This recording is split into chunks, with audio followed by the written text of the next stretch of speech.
السلام علیکم ورحمۃ اللہ وبرکاتہ۔ ڈیئر اسٹوڈنٹس، کیسے ہیں آپ؟ امید ہے آپ سب خیریت سے ہوں گے۔ کلاس ہفتم کی اسلامیات کے ہمارے آج کے سبق کا عنوان ہے غزوہ تبوک۔ سب سے پہلے ہم دیکھتے ہیں اس کا پس منظر۔ غزوہ تبوک فتح مکہ کے بعد پیش آیا تھا، اور فتح مکہ کے بعد مسلمانوں کا رعب اور دبدبہ پورے عرب پر بیٹھ چکا تھا، اور یہی وجہ تھی کہ لوگ بہت تیزی سے اسلام قبول کر رہے تھے اور گروہ در گروہ اسلام میں داخل ہو رہے تھے۔ ارد گرد یہ ریاستیں جن کے فرما رواؤں کو نبی کریم صلی اللہ علیہ وسلم نے پہلے ہی خطوط لکھ کر اسلام کی دعوت دی تھی، مسلمانوں کی اس بڑھتی ہوئی طاقت سے بہت خوف زدہ تھے۔ چنانچہ روم کے حکمران ہرقل، جو ان میں سر فہرست تھا، اس نے 40,000 کا لشکر تیار کیا اور شام کی سرحد پر اپنی فوجیں جمع کرنا شروع کر دیں۔ جب نبی کریم صلی اللہ علیہ وسلم کو اس کی اطلاع ملی تو آپ صلی اللہ علیہ وسلم نے بھی صحابہ کرام کو جہاد کی تیاری کا حکم دے دیا۔ مسلمانوں کے لیے قحط ساری کی وجہ سے ایک تو مالی تنگ دستی کا زمانہ تھا، اور دوسرے گرمی بھی بہت شدید تھی۔ نبی کریم صلی اللہ علیہ وسلم کے حکم پر صحابہ کرام نے جہاد کی تیاری میں بھرپور حصہ لیا۔ انہوں نے نبی کریم صلی اللہ علیہ وسلم کے حکم پر لبیک کہتے ہوئے اللہ تعالیٰ کی راہ میں مال خرچ کرنے کی ایسی مثالیں قائم کی کہ جن کو قیامت تک یاد رکھا جائے گا۔ جیسے حضرت ابوبکر صدیق کے بارے میں واقعہ مشہور ہے کہ آپ رضی اللہ عنہ نے اپنے گھر کا سارا سامان لا کر نبی کریم صلی اللہ علیہ وسلم کی خدمت میں پیش کر دیا، اور جب آپ صلی اللہ علیہ وسلم نے ان سے پوچھا، دریافت کیا کہ ابوبکر گھر میں کیا چھوڑا ہے، تو انہوں نے فرمایا کہ یا رسول اللہ، گھر میں اللہ اور اللہ کے رسول کو چھوڑ کر آئے ہوں۔ اسی طرح حضرت عمر فاروق رضی اللہ تعالیٰ عنہ نے اپنے گھر کا آدھا سامان پیش کر دیا۔ حضرت عثمان غنی رضی اللہ تعالیٰ عنہ نے 900 اونٹ اور 100 گھوڑے، یعنی 1000 سواریاں اور 1000 دینار اور 200 اوقیہ چاندی آپ صلی اللہ علیہ وسلم کی خدمت میں پیش کی۔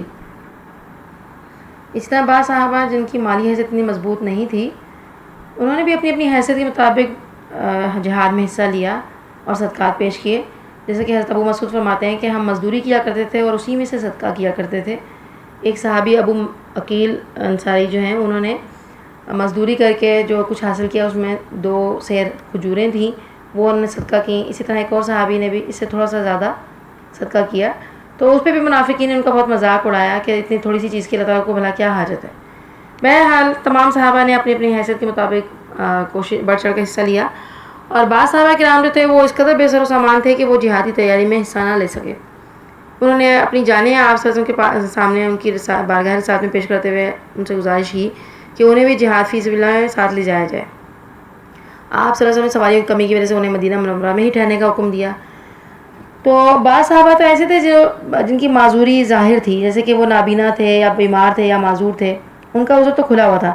جبکہ کچھ وہ لوگ تھے جو جہاد میں شرکت کے لیے تیار تھے، بلکہ جہاد میں جانے کے لیے بے قرار تھے، مگر ان کے پاس سفر کے لیے سواری کا جانور نہ تھا، اور ظاہر ہے سفر بھی بہت طویل تھا اور موسم گرمی کا تھا۔ تو انہوں نے اپنے جذبہ جہاد کا اور سواری نہ ہونے کی مجبوری کا ذکر رسول صلی اللہ علیہ وسلم سے کیا، اور درخواست کی کہ ہمارے لیے سواری کا کوئی انتظام کیا جائے۔ ان میں سے بعض کا معاملہ تو یہ ہوا کہ شروع میں رسول صلی اللہ علیہ وسلم نے ان سے عذر کر دیا کہ ہمارے پاس سواری نہیں ہے، لیکن بعد میں جب اللہ تعالیٰ نے ان کے لیے ایسا انتظام فرما دیا کہ 6 اونٹ جو ہیں وہ آپ صلی اللہ علیہ وسلم کے پاس آ گئے، اور آپ نے ان کو دے دیے، اور ان میں سے کچھ جو صحابہ تھے وہ جہاد پہ چلے گئے۔ اسی طرح ان میں سے 3 آدمیوں کے لیے حضرت عثمان رضی اللہ تعالیٰ نے سواری کا انتظام کر دیا تھا، حالانکہ وہ اس سے پہلے بہت بڑی تعداد میں انتظام کر چکے تھے۔ بہرحال ان لوگوں کے جذبہ جہاد اور ان کی قربانی کو دیکھتے ہوئے اور ان کے خلوص جذبات اور جہاد پہ نہ جا سکنے کی وجہ سے جو ان کی حسرت میں ان کی آنکھوں سے آنسو نکلے تھے، اس کی قدردانی فرماتے ہوئے اللہ تعالیٰ نے سورۃ توبہ میں ارشاد فرمایا، وَأَعْيُنُهُمْ تَفِيضُ مِنَ الدَّمْعِ حَزَنًا أَلَّا يَجِدُوا مَا يُنْفِقُونَ، اور اس غم سے کہ ان کے پاس خرچ موجود نہ تھا، ان کی آنکھوں سے آنسو بہہ رہے تھے۔ یعنی ان کے آنسوؤں کی اللہ کے ہاں بہت قدردانی اللہ تعالیٰ نے ان کی فرمائی، اور ان کا اجر اللہ تعالیٰ کے ہاں پوری طرح محفوظ ہو گیا۔ سن 9 ہجری کو آپ صلی اللہ علیہ وسلم کی قیادت میں 30,000 صحابہ کرام شام کی طرف روانہ ہوئے۔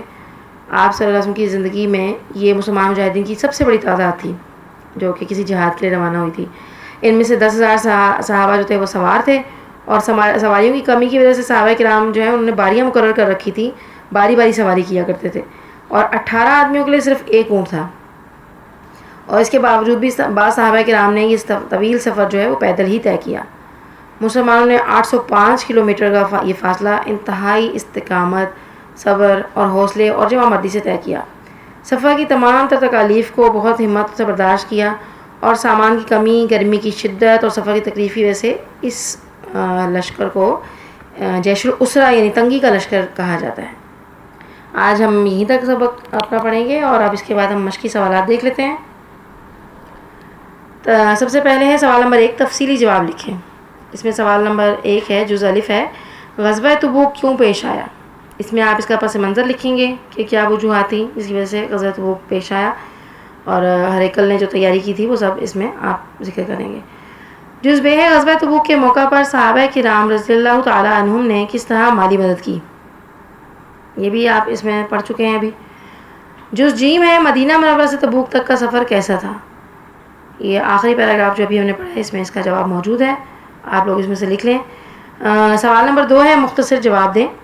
جز الف ہے، رومی فوجیں کس ملک کی سرحد پر جمع ہونا شروع ہوئیں؟ جز ب ہے، ہرقل نے کتنے افراد کا لشکر تیار کیا؟ اور جز جیم ہے، حضرت ابوبکر صدیق رضی اللہ تعالیٰ عنہ نے غزوہ تبوک کی تیاری کے لیے کیا پیش کیا؟ اور جز دال ہے، بعض صحابہ کرام رضی اللہ تعالیٰ عنہم کی آنکھوں سے آنسو کیوں نکل پڑے؟ اور جز ہے، جیش الاسرا کا مطلب کیا ہے؟ یہ آج کے لیے اتنے ہی سوالات کافی ہیں۔ السلام علیکم ورحمۃ اللہ وبرکاتہ۔